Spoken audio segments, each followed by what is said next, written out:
In this video, I'm gonna take you behind the scenes. I'm gonna break down all the jobs I did last year in 2024, the percentages of what I made from them. I'm gonna talk about how I got those jobs, and I'm gonna talk about just some lessons I've learned over the past 8 years of being a full-time freelance photographer, filmmaker, and creative.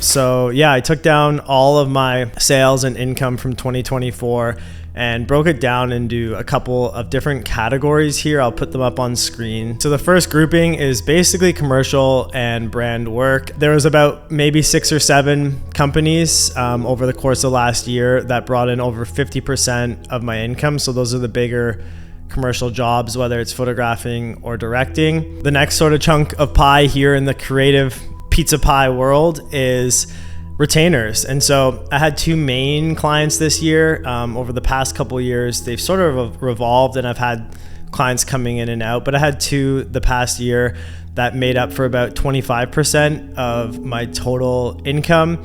And one was a video specific retainer job, so about once a month for half the year or so. And the other retainer was a photography client, a beverage company. And similar situation, 1 shoot a month over 5 months that I would produce, photograph, direct, all that good stuff. And so just both of those 2 jobs alone brought in about 25% of my annual income for the year. The next and the third largest chunk of my photo video income for last year, I could categorize in sort of the events or recap category. I shot a bunch of races as a photographer. I'm really into running, so I would shoot some races here and there. I did take 1 random wedding job that paid really well. I don't usually shoot weddings, but it sort of filled out the income nicely in a time when I wasn't super busy. So I took that wedding on, and then a couple other event recap things, corporate stuff here and there. And so in total, that brought in about 12% of my annual income for the year. The fourth category of income would be from social media. So over the course of the year, I don't have a massive following on Instagram. I have about 24,000 followers or so, but occasionally I'll get opportunities to do a little bit of a collab, whether it's clothing or camera gear or what have you. And this is a part of my business that isn't super profitable. I think it brought in around 5% of my income. But already so far for this year, 2025, working more on the YouTube videos and on the collaborations, I'm hoping to scale that up. That's the direction I want my business to lean into a little bit more moving forward. And the fifth category for my income in 2024 was photography licensing. This is another one of those big things that over the past couple years, I haven't really had any income on, and it's been something I've been learning about more and more. But a couple of years ago, I did 1 bigger commercial photography shoot job and was smart about how I laid out the initial social media licensing here within Canada. And over the past 2 years, they've come back and purchased additional licensing for those photos. So that made up about 2% of my total income. So once again, not a huge chunk, but ensure that you're not giving all the rights to your images away up front and holding some of that back, because you never know when a brand is going to want to use your photo. In this case, on a billboard or in a magazine for an ad. And so you can make a little bit of money here and there just by renewing some licensing usage rights, which is what I did. Okay, so now that I've broken down all the different numbers and categories of my business income, I want to talk about the work that pays the most. I alluded to it earlier, but it's definitely the commercial brand work. I think there's a lot of money to be made here, but it's also one of the hardest categories or niches to get into, especially when you're a more beginner or amateur photographer or filmmaker. Believe me when I say that I know that we all wish we were shooting for Nike and Adidas and Lululemon and all these big brands. That's been my dream for the longest time. More recently, I've finally been able to make some strides and get some deals with big brands like that, Brooks, North Face, Hoka, etc., etc. But what I do want to say here is to create work and portfolio work that's going to align with those companies so that when they see it, it's on the same level and the same scale as what they're already putting out. There's so many people out there in the industry who are able to shoot and execute on this kind of stuff. And so most agencies and brands aren't going to take a big leap or jump on somebody who's new, who hasn't actually proven that they can execute and they can shoot that kind of stuff. So definitely, if you want more of the brand commercial work, go out, shoot some spec projects, which means speculative. It's unpaid. It's just a creative you have in mind, and use those to build your portfolio. Most of the people I know who have sort of been able to enter this commercial world, that's the way that they've done it. Once again, that could be a whole other video, but just thought I'd add that on here, that for me, the largest ROI for income has definitely been that commercial brand side. I'm going to keep pushing that and niching down on that kind of work because it's where I want to live and it's the stuff I love to shoot personally. Obviously, having the work to support it, like in my previous point, makes a big difference. But to be honest, for me, I don't do a lot of cold emails, of outreach, of networking. I should probably do more of that, but personally, it's never really worked for me. I find it to just be kind of depleting and a waste of time. I don't want to be scraping emails and pitching all the time. That's not why I'm in this industry. By far, the most leads I've ever gotten and the most jobs I've always gotten is just from going out and shooting mostly creatives or spec projects and having people in the industry, whether it's LinkedIn, Instagram, YouTube, people seeing that work, maybe friends sharing it or other collaborators sharing it, and brands reaching out who are also in the industry asking me like, hey, we saw the work you did with North Face. Can you come do that for my hat company or for my swimsuit company? Definitely my biggest advice is just go out there and shoot good work. If you're not shooting good work, it's going to be kind of hard for this to work.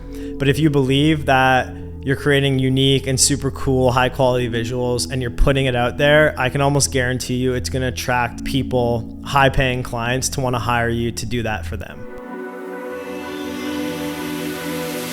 Being a one-person show and running all the creative, the shooting, but also the behind the scenes of the business stuff it's been a lot for sure. And I've had my ups and downs, and I'm at the point finally now where like I found an accountant and a bookkeeper, and I have friends and crew in place, like producers and DPs and editors, to kind of help me float and stay above the water, not drown when it gets super busy. Using all those things, I think, is a really smart tool. Any business book or someone will tell you, sort of to delegate and be able to outsource work as soon as you can, just so you're not getting bogged down by the day-to-day. Have your systems, whether it's like through invoicing on QuickBooks, through sending contracts and quotes if you need to hire an assistant or whatever it is. Get all that stuff in place so that you can focus on the first and foremost thing for you as a creative, which is shooting good work. The best way I can sum it up in this industry, and I know so many people, mostly videographers and photographers who are shooting events and recaps, who get caught up in this, is they'll go out and they'll shoot a gig for a company for $1,000, and it's just like event work or it's like headshots or whatever, and they'll go out and they'll share that and they'll post it, and it might attract another company or another brand for another $1,000 gig here and there, but long term, it's really hard to break out of that. You kind of hit a ceiling with your work, and you kind of just get lumped into this creative or photographer that only does events or only does headshots or only does weddings. And my best advice is just to be very mindful of taking on those gigs, of advertising those gigs, and positioning yourself as a creative to shoot more of the stuff that you actually want to be shooting. So one of those examples was the North Face video that I did. I did a full behind the scenes breakdown video here on my channel. I didn't really end up profiting a ton of money on it. I could have made a lot more money and shot it myself with a couple other people, but I knew that North Face was a big brand and that I wanted a good piece of portfolio work from this. So I put a lot of the budget into location, into a good DP and editor, into stylists, hair and makeup, a photo assistants, DPs, gaffers, etc., etc. So at the end of the day, I had a piece of work that looked like it was worth a lot more. And that's my best advice in order to kind of break out from the smaller budget world into the bigger budget world. Taking on the clients that from the outset, you just kind of get a weird feeling about if someone's really stretching you on budget, and off the outset they're asking for a lot of deliverables and not a lot of money, and they're just generally being kind of cheap and disrespectful. Without a doubt, try to stay away from those companies or those people. I think over time you start to learn and be able to tell those signs quicker or earlier on of what kind of project's going to end up being a nightmare or a dumpster fire, and it's just going to sink so much of your time and so much of your energy. And sometimes you don't know until you're actually like full-fledged into it. But I would say generally, the people who come to you with a pretty small budget and ask for a lot of stuff and promise you that there's going to be a lot more work, et cetera, are the ones just to be a little bit more cautious and weary of, because those can be real energy suckers. And it only takes one or two of those for me in the course of a year to really drain my energy and not allow me to put my all into the projects that actually matter.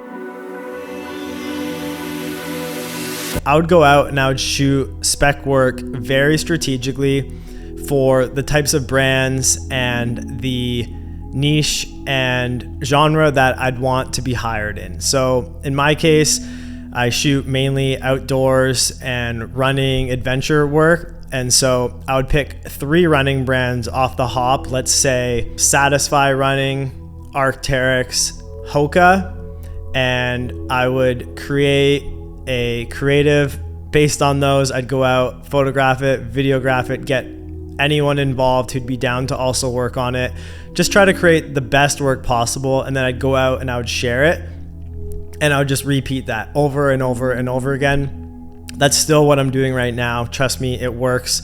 There's no secret sauce. It's not guaranteed to get you gigs, but I definitely think if you put out cool and unique work, you're gonna make waves, you're going to make some noise, people are going to start talking, and you never know where that's going to lead. If you're a freelance photographer, filmmaker, and you're trying to make a full-time living at this, trying to make 6 figures, I'd really love to connect with you. I'm always happy to help. Hit me up here on YouTube or on Instagram or LinkedIn, or fire me an email. Always down to chat. I appreciate you guys watching this video, and I hope it was useful. See you back in the next one. Bye.